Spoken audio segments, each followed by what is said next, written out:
आपण एखाद्या वेळेस असा विचार करतो की आपण नवीन घर बांधलंय, त्याची पूजा पूर्ण रीती आणि पूर्ण नियमाने आपण पार पाडली आहे. तरीसुद्धा त्या घरामध्ये काही महिन्याने, काही वर्षाने अशा काही अडचणी येतात, अशा काही प्रॉब्लेम निर्माण होतात की त्यांना तोंड द्यायला सुद्धा आपली फाटते. म्हणजे नकारात्मक ऊर्जा आपल्या घरामध्ये आपल्याला जाणवायला सुरुवात होते. आता इथं काय असतं माहिती आहे का? इथं ना प्रॉब्लेम आपल्या घरामध्ये असते, जे आपण नवं बांधलेलं घर आहे, नाही प्रॉब्लेम आपल्या पूजापाठामध्ये असते. या जागेवर प्रॉब्लेम असते ती म्हणजे जमिनीची. आता मी तुम्हाला असं का म्हणतोय? आता कारण आता जी स्टोरी आलेली आहे, ही स्टोरी तशाच पद्धतीची आहे. तर जमिनीमध्ये प्रॉब्लेम का असतं? कारण की एखाद्या जमिनीमध्ये काही पुरलेलं असतं, काही गाडलेलं असतं किंवा एखादी जमीनच पूर्णपणे स्थापित असते. आता पुण्याच्या जवळ एक छोटासा एरिया आहे. एरिया म्हणजे असं नाही म्हणता येणार की आपल्याला आउटसाईडला. पुण्याच्या जवळ एक तालुका आहे आणि त्या तालुक्याच्या थोडंसं आउटसाईडला म्हणजे शहराच्या अगोदर जे लागतं ना घरंदारं छोटे-छोटे, तशा पद्धतीचा प्लेस आहे आणि त्या प्लेसवर एक हॉस्पिटल आहे. आणि त्या हॉस्पिटलमध्ये आज जी पण मी तुम्हाला घटना सांगणार आहे, ही घटना तिथं घडली होती. आता ज्या व्यक्तीसोबत ही घटना घडली होती, त्या व्यक्तीने जेव्हा आजूबाजूला विचारपूस केली, जे बुजुर्ग माणसं असतात त्यांना, तर त्या बुजुर्ग माणसांनी सांगितलं होतं, की जे तुमचं हॉस्पिटलच्या जमिनीवर उभं आहे, ती जमीन एकेकाळी स्मशानभूमी होती. म्हणजे या तालुक्यामधले लोकं त्या जमिनीमध्ये जायचे, मृतदेह पुरायचे, जाळायचे, अंतिम यात्रा तिथून बाहेर काढायचे. तर तशा प्रकारची ती जमीन होती आणि तुम्हाला तर माहिती आहे स्मशानभूमी म्हणलं की सगळ्यात जास्त निगेटिव्ह एनर्जीज त्या स्मशानभूमीमध्ये असतात. कारण की अंत होतो. आता काही लोक असेही म्हणतात की ती खूप पवित्र असते, तर काही लोक असे म्हणतात की तिथं निगेटिव्ह ऊर्जा खूप जास्त प्रमाणामध्ये असतात. तर काही लोक असे म्हणतात की भूतांचा, पिशाचांचा, आत्मांचा तो तिथं वास असतो. आता कोणत्यावर खरं धावारावं आणि कोणत्यावर खरं नाही हे आपल्याला माहिती नाही. पण जसे माणसं विचार करतात तसं त्यांना समोरचं सुद्धा दिसतं, असं मला माहिती आहे. तर तिथल्या लोकांनी त्या माणसाला सांगितलं की पहिले जे तुमचा दवाखाना होता त्या जागेवर स्मशानभूमी होती आणि नंतर जेव्हा शहरामधले जे काय पण लोक समोरासमोर जात गेले, समोरासमोर म्हणजे विकास होत गेला, लोक शहराच्या बाहेर राहायला लागले, तर ती जी जमीन होती, जी जी स्मशानभूमी होती, ती खाजगी जमीन होती. तर जे जमिनीचा मालक होता त्याने ती जमीन लोकांना वापरण्यासाठी मनाई करून टाकली. म्हणजे आजपर्यंत त्यालाही माहीत नव्हतं की ती जमीन त्याची होती म्हणून. तो चांगला श्रीमंत माणूस होता आणि त्याला तिथं राहण्याची गरजही नव्हती. त्यानं फक्त प्रॉपर्टी बघितली, पैसा बघितला, त्यानं पैशाचा फायदा बघितला आणि त्या कारणामुळे ती जमीन पूर्णपणे ब्लॉक करून टाकली की बाबा दुसऱ्या लोकांसाठी वापरायसाठी नाही आहे म्हणून. मग तेव्हापासून सरकारने जी ती स्मशानभूमी होती, त्या स्मशानभूमीच्या जागेवर सरकारने यांना दुसरीकडे स्मशानभूमी दिली सरकारी. तर मग जेव्हा ती जमीन या माणसाने घेतली त्यावेळेस तिथे एक कतलखाना निर्माण झाला आणि कतलखाना निर्माण झाल्याच्या नंतर काही वर्षाने तो कतलखाना तिथला पाडण्यात आला आणि त्या जागेवर एक हॉस्पिटल निर्माण झालं. आता ते हॉस्पिटल तिथं निर्माण झालं, पण काही कारणानिमित्तानं म्हणा किंवा त्या जमिनीच्या जागेच्या हिशोबानं म्हणा तिथं काहीच चाललं नाही. म्हणून ते हॉस्पिटल वगैरे एक असं झालं की करायचं म्हणून करायचं आणि ठेवायचं म्हणून ठेवायचं. म्हणजे अलगद आपलं सगळं काय जे काय आहे खर्चा बिर्चा निघायचा आणि थोडंफार असं उरायचं, मग तिथं ते चालू राहिलं. तर ज्या व्यक्तीसोबत तिथं जे काही घडलंय तो तिथं कंपाऊंडर म्हणून काम करायचा. आता हॉस्पिटल ते तेवढंही जास्त चालायचं नाही. आता हा तिथं जे काम करायचा ना तो अशा पद्धतीनं करायचा की त्याला काम नाही, पेशंट नाही आहेत, कधीमधी अमावस्या पौर्णिमेला पेशंट येतो, त्याचं ते बघायचं आणि संपायचं, म्हणजे आराम. आता तुम्हाला तर माहिती आहे ज्या व्यक्तीला आरामाची ड्युटी असेल तो तो ड्युटी कशाला सोडेल. पण त्याच्यासोबत असं काही झालं ना की त्याला तिथली ड्युटी सोडायला भाग पडलं. आता सुरुवातीपासून आपण सुरुवात करूयात की हे सगळा जो काही प्रकार आहे त्याच्यासोबत नेमका घडला कसा. आता तुम्हाला सांगितलं की तिथं प्रकार घडला कशामुळे. आता हे मी लास्टला तुम्हाला सांगणार नाही. ओके, डायरेक्ट तुम्हाला आता मी स्टोरी सांगणार आणि स्टोरी सगळी संपली की टाटा बाय बाय फिस फिस. ओके, तर स्टोरी सुरू करायच्या अगोदर अजून एक तुम्हाला गोष्ट मला सांगायची की भाई आपल्या ज्या स्टोरी आहेत आपण जे तुम्हाला सांगतो हे सगळं काही मनोरंजन म्हणून आहे का. कसं असतं, लोक काही बनावटी स्टोऱ्या पाठवतात किंवा थोडाफार अनुभव किंवा थोडाफार गैरसमज झाला असेल तर त्याला धरून ते काहीतरी विचार करतात आणि ते आपल्याला पाठवतात. आपण फक्त मनोरंजन म्हणून ऐकायचं. आपण मनोरंजन बघत नाहीत का, करत नाहीत का, तशा पद्धतीचं मनोरंजन म्हणूनच ऐकायचं. आता स्टोरी सांगणं, स्टोरी वाचणं, स्टोरी ऐकणं ह्या सगळ्यांची आवड असली पाहिजे. पण काही भुरटे येडे गांडीचे येतात कमेंट बॉक्समध्ये काही बकबक करतात आणि चालल्या जातात. तर भाई तुम्हाला स्टोरी ऐकायची नाही ना तर तुम्ही स्किप करत जा. उगाच तुम्ही एकतर पहिली पूर्ण स्टोरी ऐकता, ऐकल्याच्या नंतर तुम्ही कमेंट बॉक्समध्ये येता आणि तिथं काही ना काहीतरी उलटं सुलटं बोलताना जाता. तुमच्या एका कमेंटमुळं ना आम्ही डिमोटिवेट होतो आणि जे आम्हाला पाठवतात आम्हाला वाटतं की यार जाऊ दे यार. पण कसं आहे, ठीक आहे, आवड आहे मला बनवण्याची, सांगण्याची, ऐकण्याची, जे लोकांनी सांगितलेले ते समोर सांगण्याची, मला एक्सप्लेन थोडं करण्याची आवड आहे, तर मी करतो. तर थोडा आता ही गोष्ट आपली थोडी साईडला ठेवून देऊया. एक माणूस होता ज्याचं नाव आपण काल्पनिकच ठेवूयात, आपण त्याचं नाव मार्तंड असं ठेवूयात. मार्तंड नावाचा माणूस होता. आता तो एक कंपाऊंडर होता, चांगला अनुभवी कंपाऊंडर म्हणलं तरी चालेल. आता तो ड्युटी बघत होता. आता ड्युटी तो अशा पद्धतीचा बघत होता की तिथे जास्त काही काम नसलं पाहिजे, कारण की जो मार्तंड आहे त्याच्या शरीरामध्ये सुद्धा काही प्रॉब्लेम्स होत्या. म्हणजे त्याचं शरीर दुखायचं, अंग दुखायचं, आजारी पडायचा तो. त्या कारणामुळं त्याला थोडं हलकं काम बघायचं होतं आणि वदवद नको असं त्याला वाटत होतं. थोडी पगार कमी असू द्या पण वदवद जास्त नको असं त्याला वाटायचं. तर त्याने 1-2 हॉस्पिटलवर बघितलं. तर तो जो एरिया आहे तिथं हॉस्पिटलची म्हणजे असं नाही की चालत नाही म्हणून, एरिया मोठा असल्यामुळं, वस्ती मोठी असल्यामुळं तिथं हॉस्पिटल चांगल्या पद्धतीनं चालायचे. तर याला तिथं तेवढं जमलं नाही. पहिले काम केलं यानं पण तिथं जमलं नाही. मग नंतर याच्या कानावर आलं की आपल्या या ठिकाणाच्या बाहेर एक हॉस्पिटल आहे, त्या हॉस्पिटलवर एक कंपाऊंडर पाहिजे. ऑलरेडी एक कंपाऊंडर आहे पण नाईटसाठी याला एक कंपाऊंडर पाहिजे तिथं, असं याच्या कानावर आलं. हा जातो तिथं बोलतो. तिथं बोलल्याच्या नंतर तिथं जी पेमेंट आहे, जे काम आहे ते याच्या मनासारखं होतं. आता याने आजूबाजूला विचारपूस केली तर आजूबाजूचे लोक म्हणतात की आता तेवढं चलत नाही आहे. कधीमध्ये अमावस्या पौर्णिमेला एखादं कस्टमर म्हणजे एखादं जे काय असतं ते येतं. जास्त करून इथं ॲडमिट पेशंट होत नाही आहेत. दिवसातून एखादा किंवा 2 पेशंट येतो आणि तेवढ्यावरच दवाखाना चालतो. आता ही ज्यानं जागा घेतलेली आहे, ही ज्याचा दवाखाना आहे त्याचा प्रॉपर दवाखाना आणि प्रॉपर जागा आहे, त्याला काही तेवढी गरज नाही. तो रिटायर डॉक्टर आहे, म्हणजे पहिले सरकारी दवाखान्यामध्ये काम करायचा, आता तो तिथं काम करतोय आणि तो असा आहे की इथं काम करतो, जातो, घर राहतो, दिवसभर काय करावं यासाठी तो इथे येतो. फक्त त्याला 2 कंपाऊंडर कसे पाहिजे की बाबा जे पण गरीब आहे, जे पण त्याला गरज आहे, आजारी आहे किंवा ॲक्सिडेंट झालेला आहे किंवा काय झालेलं आहे, तर तो जर तिथं आला तर त्याला मदत भेटावी यासाठी तो दवाखाना तो चालवत असतो. तर अशा पद्धतीने तो तिथं जाऊन बोलला डॉक्टरला. डॉक्टर मान्य केलं, डॉक्टरांनी त्याला नोकरी दिली आणि हा रोज तिथं नोकरीला जायला लागला. बघता बघता 15 दिवस झाले. 15 दिवस याच्यासोबत कुठलाही काहीही प्रॉब्लेम झाला नाही आणि काहीच नाही. याची लाईफ मस्तपैकी चालायला लागली. आता याला थोडं थोडं कानावर येत होतं की भाई इथं ना थोडंसं विचित्र प्रकार असतो. आता जो दिवसा तिथं ड्युटी करायचा कंपाऊंडर, तो याला सांगायचा की मी इथं नाईटमध्ये करत होतो पण माझ्यासोबत थोडंसं जरा वेगळं झालं, त्या कारणामुळं मी नोकरी सोडली. आता याला असं वाटायला लागलं की हा जो मला बोलतोय कदाचित याला याच्या ओळखीचं कोणीतरी त्या नोकरीवर आणायचं असेल, कारण की असे लोक खूप जास्त आहेत. ते म्हणतात की भाई इथं करायचं नाही, इथून तू चालल्या जा, इथं हे काय बरोबर नाही, असं नाही तसं नाही तसं नाही, येऊ नये, आणि त्या माणसाला नोकरीवरून काढण्याचा प्रयत्न करतात आणि तिथं दुसरं कोणी आणण्याचा प्रयत्न करतात. तसं बरेच लोक करतात. तर यालाही वाटलं, मार्तंडलाही वाटलं की तो जो माणूस आहे तो आपल्यासोबत असा गेम खेळतोय, आपल्याला इथून नोकरीवरून काढणार आहे आणि याच्या कुणीतरी ओळखीचं इथं घेऊन तो येणार आहे. तर तो त्याच्या गप्पांमध्ये गप्पा मारायचा, हो हो म्हणायचा आणि याला जे करायचं तो करायचा. आता तो जो समोरचा माणूस आहे तो याला म्हणायला लागला की भाई या दवाखान्यामध्ये भूतं राहतात, रात्रीला इथं जवळपास पण कोणी येत नाही. आता म्हणजे जवळपास म्हणजे दवाखान्यात तर सोडूनच द्या, दवाखान्यात पेशंट तर येतच नाही. आता मार्तंडला ही गोष्ट माहिती होती, कारण की 15 दिवस झाले होते ड्युटीला आणि 15 दिवसामध्ये त्याला एकही पेशंट तिथं आलेला नव्हता, एकही, कधीच नाही. तर मार्तंडला हे तर पक्क कळालं होतं की रात्रीला इथं पेशंट येत नाहीत म्हणून. पण त्याला वाटलं की चला आउटसाईडला आहे, इथं जास्त येणार बी नाही, दिवसाच येत नाही तर रात्रशा कुठून येतील, त्यामुळे तो त्याच्याकडे दुर्लक्ष करायला लागला. बघता बघता 2-3 महिने झाले. 2-3 महिने झाल्याच्या नंतर ही जी याला सांगत होतो हे सगळं काय बंद केलं. आता त्यालाही कळायला लागलं की यार हा कदाचित असलं काही नाही म्हणून.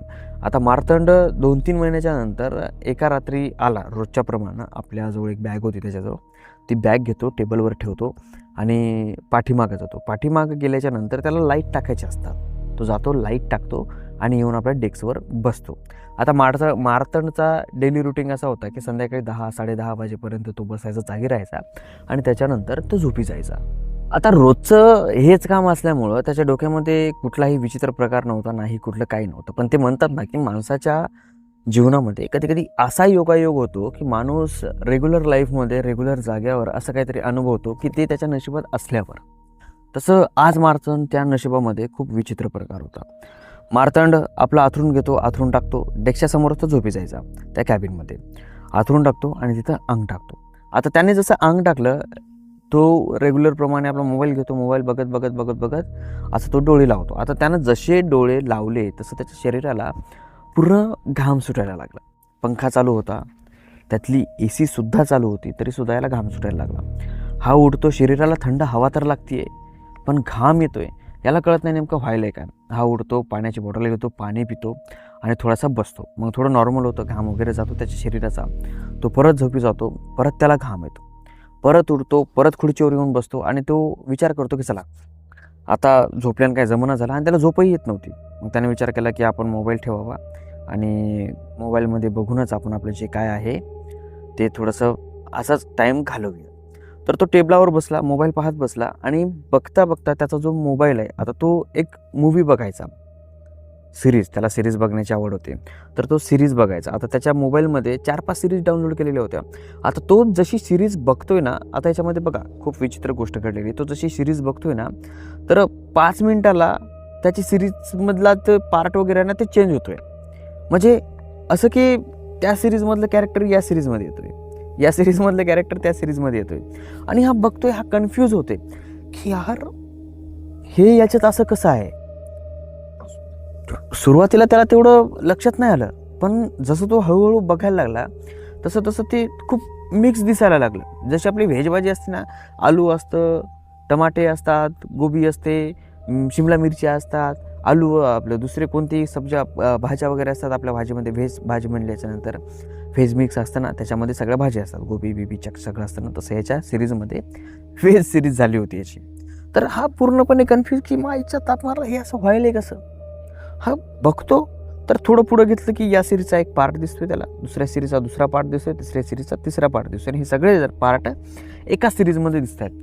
त्याला कळत नाही की हे असं व्हायलंय कसं. मोबाईलचा काही ग्लिच आहे का. तो काय करतो, मोबाईल स्विच ऑफ करतो आणि स्विच ऑन उघडायचा तो प्रयत्न करतो. स्विच ऑन उघडल्याच्या नंतर जे सिम्बल असतं मोबाईलमध्ये, मोबाईल त्याच्यावर येतो आणि स्टॉप होतो. स्विच ऑन होत नाही, नाही स्विच ऑफ होतो. तो चार्जिंग लावतो, चार्जिंगही लागत नाही. म्हणजे मोबाईल काहीच करत नाही, फक्त जे सिम्बल असतं ते सिम्बल तेवढं दाखवतं. मग आता त्याचा मोबाईल कोणता होतं ते आपल्याला माहीत नाही, पण ते सिम्बल दाखवतं एकसारखं. ना स्विच ऑफ होतोय, ना स्क्रीन ऑफ होतीये, ना स्क्रीन समोर जाते, फक्त त्या सिम्बलवर अडकून बसलेली आहे ती. आता याला काय कळत नाही काय करावं आणि काय नाही. 15-1 मिनटं तो त्या मोबाईल संग खेळला, दुरुस्त करण्याचा प्रयत्न केला, होते नाही होते, इकडचे तिकडचे बटणं दाबून बसला, पण ते काही झालं नाही. त्याने ते मोबाईल कतरून ठेवला आणि सहज खुर्चीवर असा बसला. आता बसल्याच्या नंतर वरचा फॅन चालू होता. आता फॅन चालू असल्याच्या नंतर याचं लक्ष फॅनकडे गेलं. आता तो एवढा जास्त कन्फ्यूज झाला की याला जो फॅन आहे ना तो उलटा फिरायला दिसला. आता फॅन नॉर्मली असा फिरतो, फॅन असा फिरायला लागला आणि त्या फॅनचं वारं लागत नव्हतं. आता जी AC चालू होती ती AC सुद्धा उलटी फिरायला लागली. तो टेबलावर जातो, फॅनच्या खाली असा हात लावतो, पण फॅन असा उलटा फिरल्यामुळे तो खाली वारं कशाला मारेल. आणि तो AC समोर सुद्धा हात लावतो, तर AC वारं ओढत होती, वारं देत नव्हती. आत्ता याला कळत नव्हतं की हे असं का होतंय आणि याच कारणामुळे याला गरमी होते असं याला जाणवतं.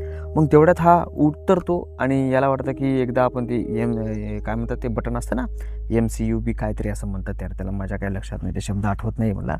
पण पूर्ण लाईन बंद करण्यासाठी एक बटन असा आपल्या याच्यामध्ये, बटन खाली टाकलं की पूर्ण लाईन बंद होते, वर गेलं की पूर्ण लाईन चालू होते. तर ते जे याचं होतं ना ते सगळ्या रूमच्या पाठीमागं होतं. आता हा ज्या कॅबिनमध्ये बसायचा, ती जी कॅबिन होती ती अशी थोडी मोकळी कॅबिन होती. समोर टेबल होते, इथे एक काउंटर होतं, त्या काउंटरवर बसून ते नोट वगैरे करतात ते होतं. आणि जे डॉक्टरची कॅबिन होती ती याच्या सरळ पाठोमागं होती. आता डॉक्टरच्या ज्या कॅबिनचा दरवाजा होता तो उघडलेला होता. हा सरळ पाठीमागं जातो, सरळ MCBचा जे काय MCBच म्हणतात ना त्याला, ठीक आहे यार जाऊ दे, ते लाईटचं जे बटन आहे ना ते बटन बंद करतो आणि चालू करतो. चालू केल्याच्या नंतर परत सगळी लाईट येते. मग हा आपल्याच मस्तीमध्ये कन पाठीमागून येतो आणि त्या दरवाजासमोरून असा तिकडं जातो. पण जसा तो दरवाजासमोरून गेला तसा याला असं अनुभव होतो की कॅबिनमध्ये कुणीतरी बसलेला आहे. तो पाठीमागं वळतो आणि कॅबिनमध्ये बघतो, तर एक माणूस ज्याच्या गळ्यामध्ये डॉक्टर जे तपासतं ना ते गळ्यामध्ये घातलेलं होतं आणि तो मोबाईलमध्ये स्क्रोलिंग करत होता असा त्याच्या. हा कन्फ्यूज झाला, हा त्याच्याकडे बघतोय आणि विचार करतोय आपल्या हॉस्पिटलमध्ये डॉक्टर तर नाही आहे आणि हा जो डॉक्टर आहे हा कोण आहे आणि हा डॉक्टर आपल्या हॉस्पिटलमधला तर नाही आहेच, कारण की या अगोदर कधीही मार्तंडने त्या डॉक्टरला बघितलंच नव्हतं. आता ज्या हॉस्पिटलमध्ये डॉक्टर यायचा ते वेगळा होता, दुसरा होता, आणि तो प्रॉपर डॉक्टर होता. पण हा कोण आहे याला कळत नव्हतं. आता बाहेर एक बटन होतं त्या कॅबिनच्या बाहेर, त्या कॅबिनचा लाईट बंद करण्यासाठी. तर मार्तंड काय करतो, त्याला आवाज देतो. पहिले तो मार्तंडकडे बघत नाही. मार्तंड तो लाईट बंद करतो. लाईट बंद केल्याच्या नंतर जे मोबाईलचा प्रकाश आहे तो त्या डॉक्टरच्या तोंडावर पडतो. आता लाईट चालू होतं त्यावेळेस डॉक्टर नॉर्मल दिसू लागला, जसं माणूस दिसतं ना तशा पद्धतीचं. पण जसा लाईट बंद केला आणि त्या मोबाईलचा प्रकाश त्या डॉक्टरच्या तोंडावर पडला तर ते पूर्ण हाडकाचा सापळा दिसला. असं दिसल्याच्या नंतर याच्या पायाच्या खालची जमीन सरकली. याला कळना काय करावं आणि काय नाही. कारण की आता तुम्ही विचार करा, मध्यरात्र आहे, पूर्ण घरामध्ये कोणीच नाही आहे. आता हे दवाखान्यामध्ये घडलं आहे, पण तुम्ही समजा की घरामध्ये, आणि तुमच्या घरामध्ये एक असा अनोळखी माणूस दिसतोय जो तुम्ही या अगोदर कधीही दिसला नाही. तुमच्या मनामध्ये भीती निर्माण झाली की भाई भूत असू शकतं म्हणून तुम्ही हादरलायत की आता करावं काय, म्हणून तुम्ही लाईट बंद करता सहज, एक डोक्यामध्ये काहीतरी चालाकी म्हणून. आणि लाईट बंद केल्याच्या नंतर त्याचा चेहरा तुम्हाला हडकुळा दिसतो. तर कसं वाटेल? पूर्णपणे फाटेल ना. सेम मार्तंडचं झालं. लाईट टाकतो, लाईट टाकल्याच्या नंतर तो जो डॉक्टर आहे तो असा वर बघतो आणि मार्तंडकडे बघतो आणि हसतो, मोबाईल खाली ठेवतो आणि खुर्चीहून उठतो आणि मार्तंडकडं यायला लागतो. जसा तो मार्तंडकडं यायला लागतो तसा मार्तंड जे दरवाजा आहे त्या कॅबिनचा तो घेतो आणि कपकर लावतो आणि बाहेरून असं कोंडा लावतो आणि दूर जाऊन उभा राहतो. मार्तंडचं पूर्ण शरीर घामानं ओलचिंब झालेलं असतं. मधातून एवढ्या जोरजोरामध्ये तो दरवाजा वाजवत असतो, थडथड थडथड थडथड थडथड थडथड थडथड, खूप जोरजोरामध्ये. आणि त्या दरवाजाचा आवाज पूर्ण हॉस्पिटलला घुमतो, इतक्या जोरात घुमतो की खूप जास्त प्रमाणामध्ये. मार्तंड गडबडीनं त्या हॉस्पिटलच्या बाहेर येतो आणि बघतो की सगळं काही सुनसान आहे. ना रस्त्याने एक गाडी आहे, ना कुठं याला माणूस दिसतोय. आता जी पानपट्टी उघडी राहायची हॉस्पिटलच्या समोर ती पानपट्टीसुद्धा बंद होती. त्याला कळत नव्हतं की ही इतक्या लवकर बंद कसं झालं, कारण की रात्रीचे 10-10:30 वाजले असतील असं याला वाटलं होतं. आणि हा जेव्हा बसला होता आणि तेव्हा तेवढेच वाजले होते. पण हा आपल्या हाताला बांधलेल्या घरीकडे बघतो तर रात्रीचे 2 वाजले होते. हा पूर्णपणे कन्फ्यूज. आता इथे एक अजून अशी प्रॉब्लेम होती की मार्तंडच्या हॉस्पिटलच्या समोर काही कुत्रे राहत होते.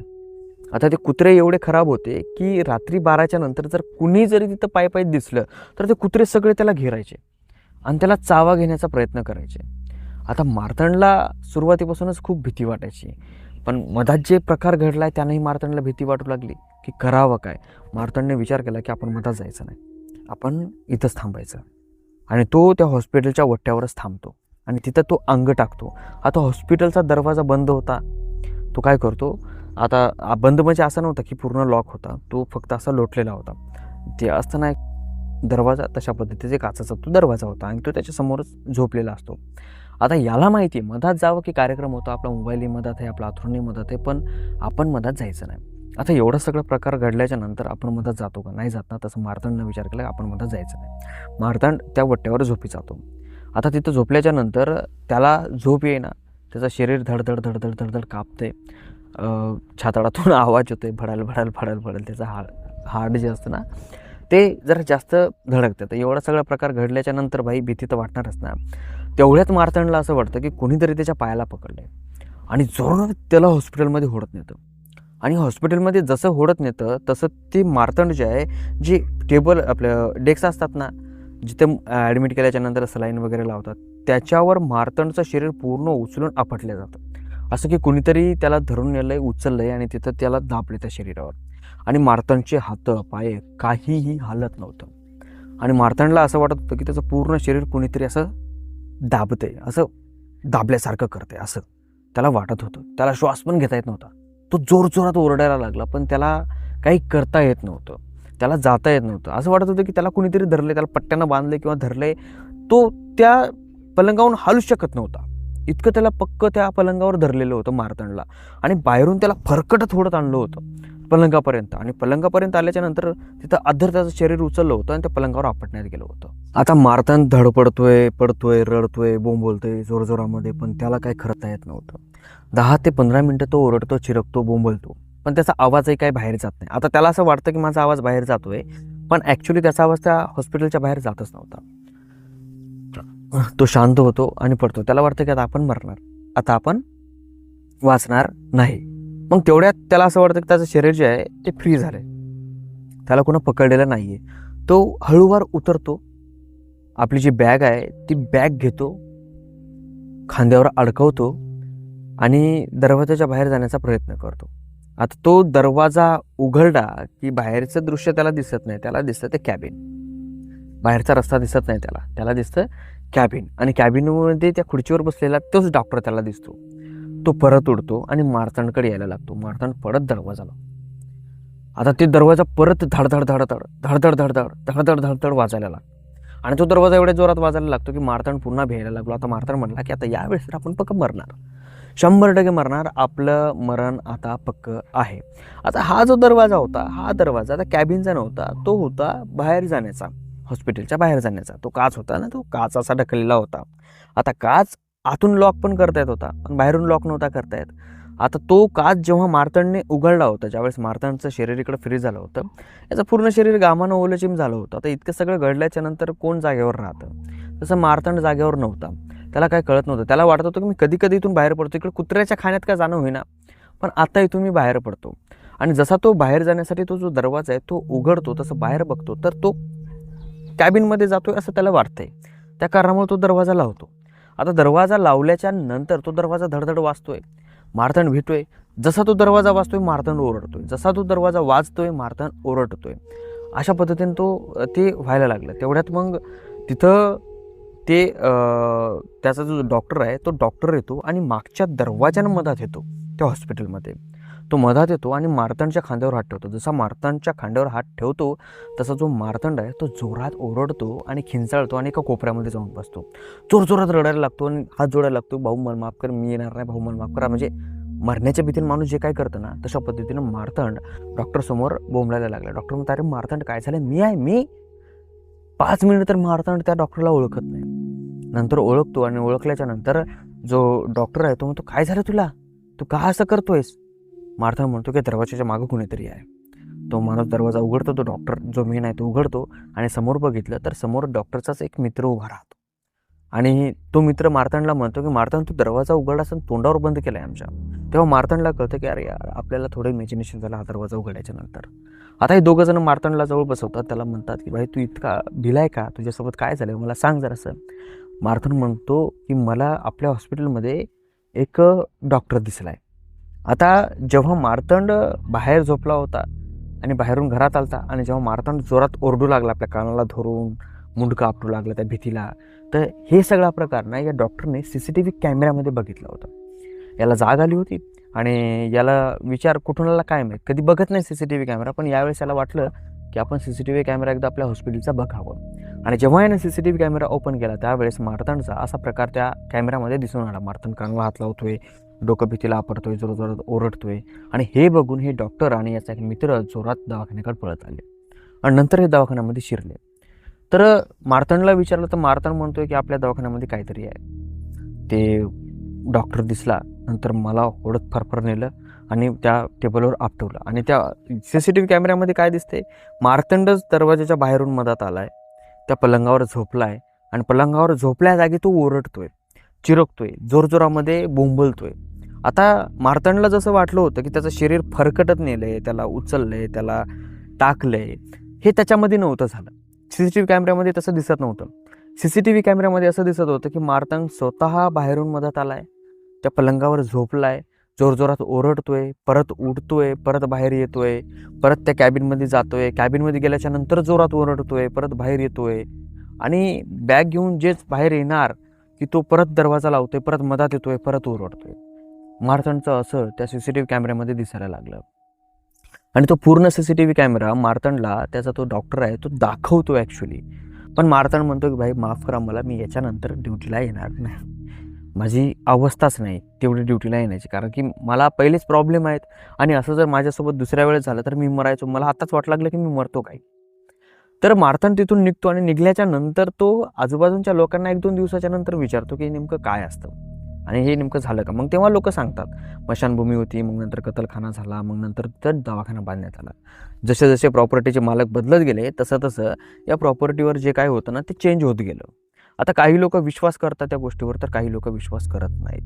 पण ही गोष्ट तो माणूस सांगतो की माझ्यासोबत घडलेली आहे, आणि ॲक्च्युली ही गोष्ट त्याच्यासोबत घडलेली ज्यानं आपल्याला सांगितलेली आहे.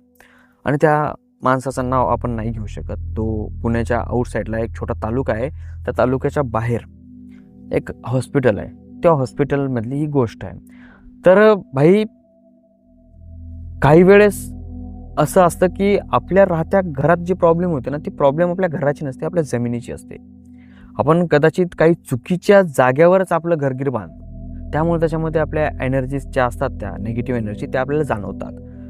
भूतं भीतं आपण म्हणतो ना, अशा पद्धतीचं. आणि कधी कधी मला असं वाटतं ना की माणसाचं डोकं जे असतं ना, ते एवढं भयानक पद्धतीनं जे खेळ तयार करतं ना, की ते आपल्याला कळत नाही. आणि नंतर आपण म्हणतो की नाही यार, भूतं आहेत, असं आहे, तसं आहे, तसं आहे. पण मला असं वाटत नाही. तर तुम्हाला काय वाटतं, तुम्ही नक्की कमेंट बॉक्समध्ये सांगा. आणि कमेंट बॉक्समध्ये चांगल्या कमेंट्स आल्या पाहिजे. त्या भांगार भुंगार कमेंट करत नका जाऊन. भंगार भुंगार कमेंट करायचे असतील ना, तर जे कमेंट करतात भंगार भुंगार, त्यांनी व्हिडिओ पाहूच नये, त्यांना स्किप करावा. तुमच्यासाठी हे व्हिडिओ नाही आहेच. आणि दुसरी गोष्ट, मी काय अंधश्रद्धा वगैरे पसरवत नाही. मी फक्त मनोरंजन म्हणून सांगत असतो, आणि तुमचंही काम आहे मनोरंजन म्हणून ऐकायचं. चला भेटूया समोरच्या स्टोरीमध्ये. तोपर्यंत जय हिंद, जय महाराष्ट्र.